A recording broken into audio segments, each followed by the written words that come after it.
Welcome back, future pilots. Let's dive right into this high-yield explainer for your PPL ground exam. Today, we're focusing entirely on the atmosphere and the principles of flight. This is the invisible ocean we fly in, and understanding it is absolutely non-negotiable if you want to pass your exams and, more importantly, stay safe up there. Picture this for a second. You're lined up on the runway, throttle full forward.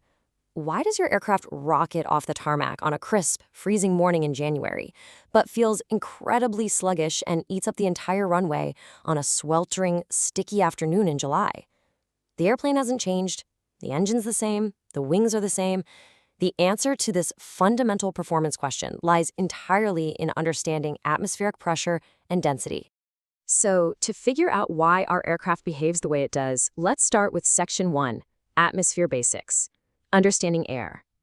Our atmosphere is a very specific cocktail of gases. It's exactly 78% nitrogen, 21% oxygen, and 1% other gases like argon and helium.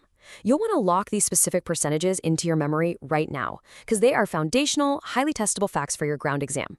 Also, keep in mind that gravity plays a huge role here. The heavier elements, like oxygen, naturally settle closer to the surface of the Earth, while lighter elements get pushed up. In fact, almost all the atmosphere's oxygen is contained below 36,000 feet. Now, in aviation, we can't just think of air as empty space.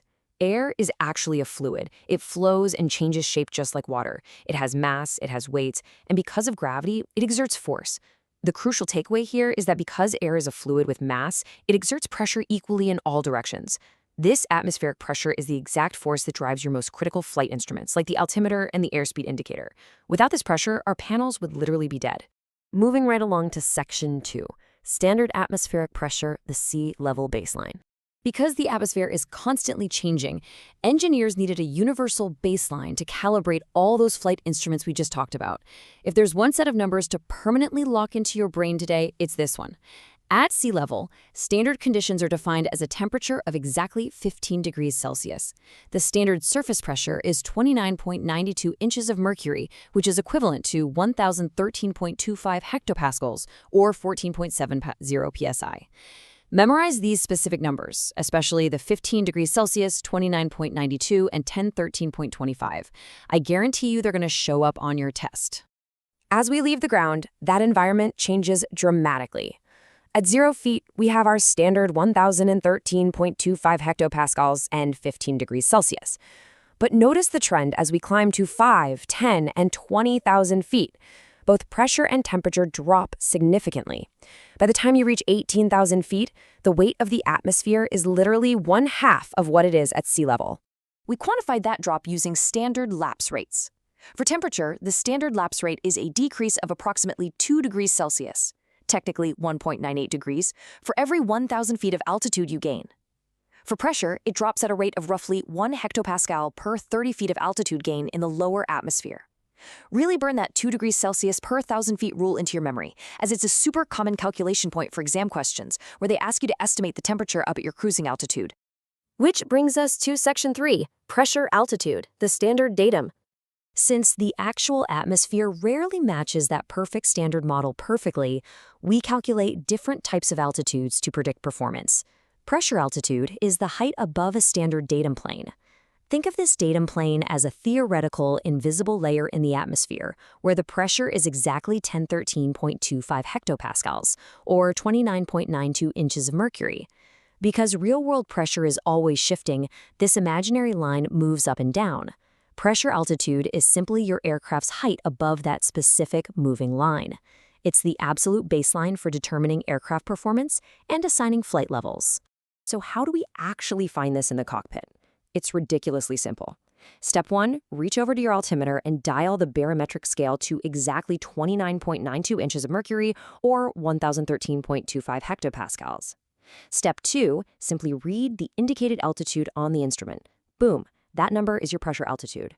For your written exams, note that you can also determine this on paper by applying a mathematical correction factor to your indicated altitude based on the local altimeter setting given by ATC. Now, let's look at how this impacts us in the real world with Section 4, Density Altitude, Real-World Performance. Building on pressure altitude gives us the ultimate real-world performance metric. Here is the exact textbook definition you need to know. Density altitude is pressure altitude corrected for non-standard temperature. While pressure altitude is great, it doesn't tell the whole story because temperature drastically changes air density. In plain English, density altitude is the altitude the airplane actually feels like it's flying at. You really need to drill this inverse naming convention into your head right now because it trips up almost everyone. High density altitude means less dense air. Low density altitude means more dense air. Say it to yourself out loud. An increase in density altitude means a decrease in actual air density. If your home airport is at 2,000 feet, but the density altitude calculates out to 5,000 feet, your airplane is going to perform as if it were struggling in the thinner air 5,000 feet up. So what actually causes the air to thin out? Let's break that down in Section 5, Air Density Factors, What Thins the Air? Let's contrast these two environments directly. The worst-case scenario for aircraft performance, a high-density altitude condition, is created by a combination of high field elevations, high temperatures, high humidity, and low atmospheric pressure. This is that sweltering July day we talked about earlier. Conversely, low-density altitude, where your aircraft performs at its absolute peak, happens at low elevations with low temperatures, low humidity, and high atmospheric pressure. Let's quickly hit the physics behind it. Pressure is directly proportional to density. If you compress air, it gets denser. Simple, right? If atmospheric pressure lowers, density lowers. Temperature, on the other hand, is inversely proportional to density. When you heat air up, the molecules get energized and spread out, making the air less dense. It's worth noting that in the real atmosphere, the rapid drop in pressure with altitude usually dominates over the temperature drop, meaning overall, density decreases as you climb.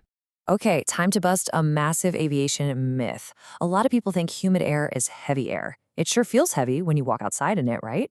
Wrong. The truth is, water vapor is actually lighter than air. Because of this, moist air is lighter than dry air. As the water content in the atmosphere goes up, the air actually becomes less dense. So high humidity actively increases your density altitude, which worsens your aircraft's performance. Let's see how all this theory translates to the yoke with Section 6, Aircraft Performance, the Density Penalty. This right here is the holy trinity of density altitude penalties. Less dense air strictly robs you of three things. First, power. A normally aspirated engine takes in less air to mix with the fuel, so it simply produces less horsepower. Second, thrust. Your propeller is essentially a rotating wing. In thin air, it can't grab as much air to pull you forward, making it way less efficient. Third, lift. The thin air exerts less upward aerodynamic force on the aerofoils, meaning your wings just don't lift as well. Less power, less thrust, less lift. Write those three exact penalties down so you can nail those multiple choice questions. And that brings us full circle. Understanding the atmosphere isn't just about ticking boxes on a written test. Mastering density altitude is exactly what keeps you out of the trees at the end of a short runway on a hot summer day. The next time you walk out to the ramp, ask yourself, what is the true density altitude right now? And is my airplane actually capable of safely clearing those trees at the end of the runway? It's a question that could save your life. If you feel like you've got a solid grip on these concepts, it's time to put it to the test in your studies. Please make sure to hit that like button and subscribe for more PPL Ground School explainers to help you ace your exams. Fly safe, study hard, and we'll see you in the next explainer.